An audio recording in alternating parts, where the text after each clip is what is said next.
This is a video to online ISIS sympathizers, online bandit sympathizers that usually comes out to say, oh, the thing hit an open farmland. There was nothing. Why Sokoto? Is there anything in Sokoto? At least you can see for yourself, Abi. You can see for yourself. This is from an eyewitness according to Arise. Except maybe you have a bigger platform or a bigger intelligence that is bigger than this, then you can now bring up a counter proof.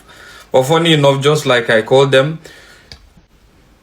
Tomahawk is too special to land on an open airfield.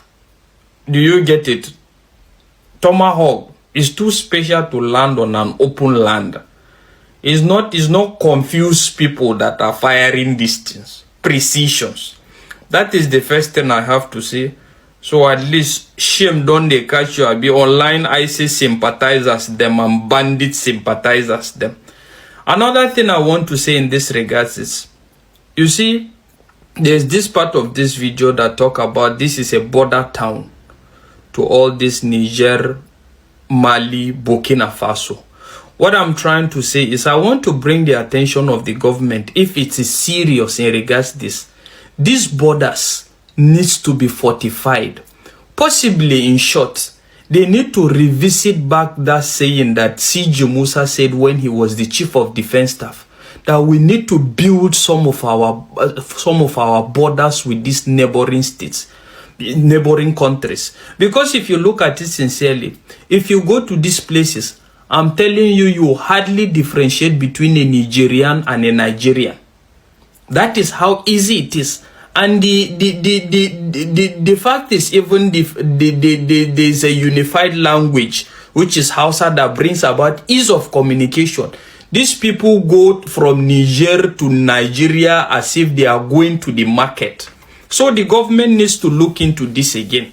So at least, I just say I should bring this to everybody's notice. Shame on sympathizers. Sympathizers, you better repent. There's no room for you anymore. Okay? As long as the North still believe in Al-Majiri, it can never end. They know what they are doing. They cannot deceive us again. In the first place, who told you not to educate your people? Was it me? Nigeria had independence in 1960. All of us were here. You decided to choose whatever you want to choose. And now you want to blame us for your problem. Do you not have the capacity to give your people free education like Awolowo? The Igbos never had any free education. So, why are you not telling us that if you let them uneducated? I don't get it. You don't feel that you have this entitlement mentality. Is it our fault that this is not happening in your area? You people should go home and think. Yes, you created this problem. Don't run away from it. Let me ask you. Why are they spreading all over Nigeria? Why are they spreading? Okay, let me ask you. Do you think there are no kidnappers and criminals in the southeast or the southwest? Sir, listen. If what is going on in the southeast is the same thing that going in the north, in fact, it's like there will be peace in Nigeria. All right. Thank you very much. There will be peace in Nigeria. To me. Thank you very much. But on your comment on education, I tend to agree with you that our leaders really has failed the nation because they have not concentrated on education. Everybody is after himself. I agree with you that one. I confess. I confess. But you see, but what I will not agree with you is criminality is everywhere. Everywhere. In fact, we never heard of kidnapping and armed robbery. It came to us in the north from the south. It was creeping slowly, and it corrupted our people, and they are doing it now. So let us adjust. The number of terrorists in the north today, if we should have them in the south, there will be no Nigeria. Is it true of us? We are trying here. We are trying here. We are trying. But do you know why? It's because the population of those underprivileged in the north is more. It's in millions. Most of them are not Nigerians. You brought them here. The people that are no, they are not. That narrative. Look, nobody can tell you. Nobody can tell you like me. Because I have had one-on-one chat with them. You know, they are pure Nigerians. I wouldn't rule out elements of non-Nigerians among them, but they are Nigerian herdsmen. And one thing I want to make you understand, is that, you see, the North, with this large population of really uneducated people, really is becoming a national. Governor Soludo of Anambra State, when he was the central bank governor, he came to Arewa House in Kaduna, and he said the poverty in the North, he fears that is going to constitute a security threat for the whole nation. He said this many years before even this started. So you see, we have to improve the economic situation and education and everything. Then this is the way to go about it. But if you see you want to do it violently, you want somebody to come and massacre people, that will not work. That will not work.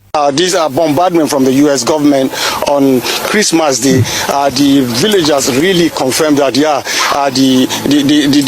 U.S. airstrike hit the target, because they could confirm that people are moving from Kauri, Kandam, Malgam, where the Lakura have their base, and even are very, very comfortable digging a borehole and even a well to make it a permanent camp. That particular place has been hit by this attack. Just to interrupt you, well, I think that's one of the revelations from this. We're talking about how much development they say have taken place in some of these settlements in the forest.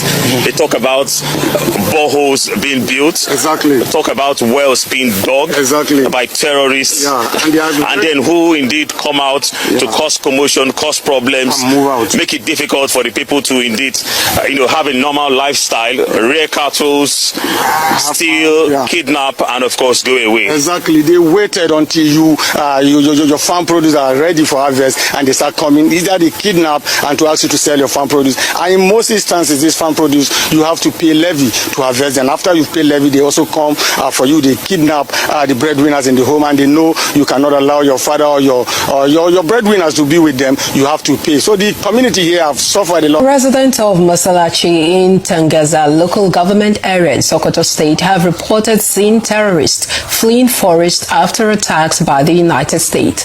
The Nigerian government and the United States had struck several forests, including Kawuri, Kamdam, and Malgam, where the Lakura terrorists are based. Reports say several of the terrorists were killed and their properties destroyed. Arise News chief correspondent Ferdinand Duroa is in Masalachi to give us updates. Thank you for joining us, Ferdinand. Bring us up to speed on what's going on right there. All right, thank you so much. And yes, it is the sojourner to ensure that we get exactly the details of what happened on Christmas Day. In the last 48 hours, well, we have been going around Sokoto State, well, particularly to places where did feel the effect. And yes, we went to Jabo in Tambawa local government area, and today we are in Tangasa, where we can confirm to you that is indeed the hub of Lakurawa activities here in Sokoto State. Now we are talking about where the attacks were indeed meant to hit, and we can confirm that yes, the locations were struck. Now we've spoken to some of the villagers, and also some of the traders, because this is a route. After here, from this point, you cross over, and then it leads on to Niger Republic, well, then leads on to Ghana, leads on to Burkina Faso, leads on to Mali.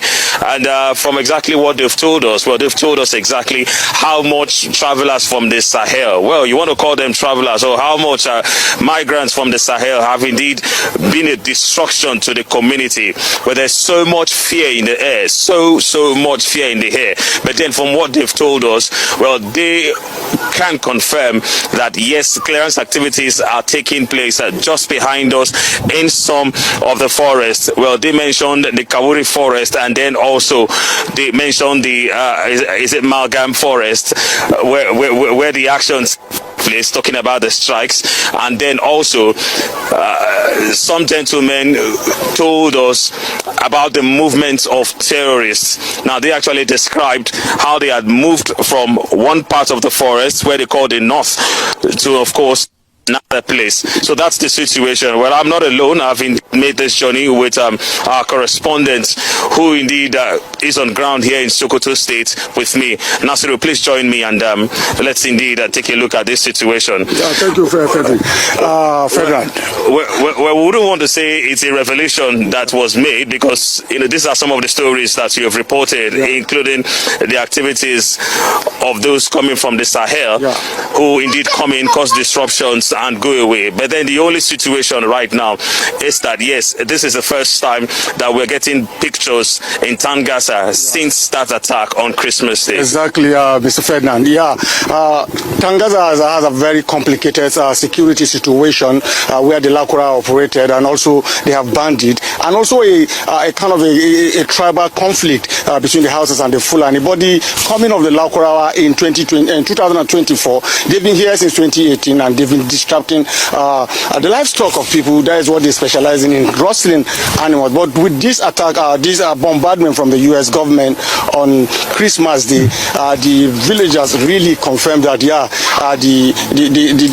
U.S. airstrike hit the target, because they could confirm that people are moving from Kauri, Kandam, Malgam, where the Lakura have their base, and even are very, very comfortable digging a borehole and even a well to make it a permanent camp at that particular place has been hit by this attack.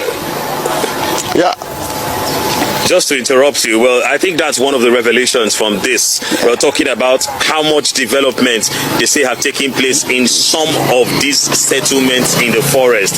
They talk about boreholes being built. Exactly. They talk about wells being dug by terrorists. And then who indeed come out to cause commotion, cause problems, make it difficult for the people to indeed, have a normal lifestyle, rear cattle, steal, kidnap, and of course go away. Exactly. They waited until your farm produce are ready for harvest, and they start coming. Either they kidnap and to ask you to sell your farm produce. And in most instances, this farm produce, you have to pay levy to harvest. And after you pay levy, they also come for you. They kidnap the breadwinners in the home, and they know you cannot allow your father or your breadwinners to be with them. You have to pay. So the community here have suffered a lot. I could tell you history of what has been happening. I could remember in 2020, the DPO of Tangasa was killed right inside the police divisional headquarters. 6 other police officers were killed also.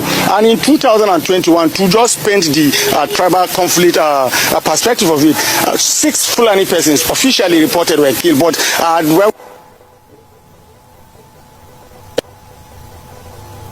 situation here, it's a bit complicated. At a point, the Lakura were even helping the locals to push back the bandit. That was when some local government officials actually confirmed that they know they have a hand in inviting the Lakura into the community. But at a point, that period, the Lakura were serving as reformers in a way, trying to instill a kind of religion of their own, trying to regulate people, trying to regulate what you wear, what you eat, what you drink, and at the point they became a problem. Well, some of the historical perspectives to it, but then the news is that yes, before now there have been worries, there have been discussions, and then about trying to get that confirmation concerning the attack. But we can indeed confirm to you precise attacks on some of those locations, and of course it did cause plenty of havoc. Very good. Ferdinand and Nasser, I've got a question for you. It's one thing to have these strikes, but there's a need to consolidate on, whatever achievements you may have gained here. Okay, the reports we're getting that you're just giving us is that some of these terrorists are leaving some of these localities, as it were. Do we have a plan, a sort of plan with the Nigerian troops, perhaps moving in and consolidate their hold on those regions that has been, unquote, maybe liberated, and at least have a military presence there on ground? It's not just to have these strikes and then leave the place the way it is, and they come back again. So are you hearing any word on that? Definitely. For about I think 2 days ago, the defense headquarters did put out a statement talking about some kind of clearance operations, and then also personally I have reached out, spoken to a couple of them, and yes, I did get the same information. Now, for some reasons, we were giving some advice about moving further, though we've been able to get some very interesting pictures. But the truth is, there is need for consolidation, and that's because lots of people are beginning to talk about what might happen after now. There are confirmations that they have been able to, they are leaving their bases, and what it means is that they might be looking for some other places to go resettle, and that's even because the community themselves, they want to use this opportunity to come together, rally themselves together, and then for some of the institutions that are not really working, they want to enhance these institutions and then ensure that, yes, they begin to get things like intelligence so that they can indeed help the authorities. Welcome back to the channel. Sokoto residents are speaking up, and they are saying that the government has to do more, because after years of attack, fear, displacement, and loss of lives, the people are tired of empty promises and press statements. There is a lot of people seems to be happy that Donald Trump launched his airstrike in Sokoto, and some of the residents are happy about it too. Now, communities in northern Nigeria, they have actually suffered in silence from bandit attacks, kidnappings, and killings, and these things have become almost normal in that region. A lot of farmers abandon their farmlands, children miss school, families sleep with one eye open. And these things they are not just headlines to the people of Sokoto, because this is their daily life, this is their reality. So when residents demand stronger government action, those people are not being political. In case some people say, okay, they are being political. No, they are just demanding their right to live. And the truth is, no region, no matter where you are coming from, deserves this level of insecurity. The people of this Sokoto now, they've buried a lot of loved ones. Some of them have paid ransoms, fled their homes, and endured trauma that a lot of Nigerians only see on social media. So for them to come and ask for more military presence and US intervention, that speaks a lot. Now, it's obvious that northern communities have been victims for years. Let's not forget that. I'm not just talking about Sokoto alone, because these people are not protecting criminals. They are victims of them. They want bandits to just be flushed out, not negotiated with endlessly again. They want their farm to be okay. They want to start visiting farm without fear, travel without panic, and also sleep without gunshots in the night. And if the government really wants peace, then it must listen to the people. I'm just happy with what Tinubu is doing, even if some people feel like, oh, he has his own ulterior motive, he's giving US access to Nigeria and all that. To some extent, we saw videos of them saying that some terrorists are running away from the north and all that. So at least it's creating fear and panic in them, and that's it's very good for a start. So let's even start from somewhere. Then if no action is taken, we cannot know what's up and what to do. So Sokoto residents, they are not wrong for demanding this, because their pain is real. Their losses are deep and they've exhausted their patience. We can't move on or move forward while entire communities live on that stage. So action is no longer optional but urgent. So what's your take on this? Please let me know what you think in the comment section. And if today is the first time joining my channel, please don't forget to like, share and subscribe.